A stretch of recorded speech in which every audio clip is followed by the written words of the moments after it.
கச்சத்தீவு விவகாரத்தில் மோடி ஹீரோவாக இல்லை, ஜீரோவாக உள்ளார் என்று திராவிட கழக தலைவர் கி வீரமணி விமர்சித்துள்ளார். தென்காசியில் திராவிட கழக தலைவர் கி வீரமணி செய்தியாளர்களை சந்தித்தார். அப்போது பேசிய அவர், தேர்தல் பத்திர முறைகேடு பிரச்சனைகள் திசை திருப்பும் விதமாக பாஜக அரசு கச்சத்தீவு பிரச்சனையை கையில் எடுத்துள்ளதாக கூறினார். கச்சத்தீவு மீட்பு விவகாரத்தில் மோடி ஹீரோவாக இல்லை, ஜீரோவாக உள்ளார் என்றும் அவர் குறிப்பிட்டார். கச்சத்தீவு விவகாரத்தில் அண்ணாமலை வெளியிடும் ஆதாரங்கள் அனைத்தும் பொய்யானவைகள். தமிழகத்தில் வழக்கம் போல பாஜக நோட்டாவுடன் போட்டி போடும் சூழலே உள்ளது என்றும் கி வீரமணி தெரிவித்தார். முக்கியமான ஒரு பிரச்சனையை மக்கள் மத்தியில கொண்டு போகும்போது தேர்தல் பிரச்சார ஊழல் பத்தி இதெல்லாம் நடக்கக்கூடிய அளவிற்கு வரும்போது என்ன செய்வாங்கன்னா வேற பிரச்சனையை கலப்புவாங்க.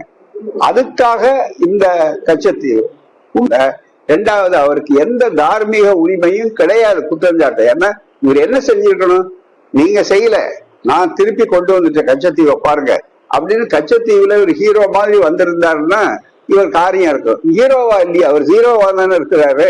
நிச்சயமா போட்டி வந்து அவருக்கு ஒரே ஒண்ணு நோட்டாவை தாண்டணும்.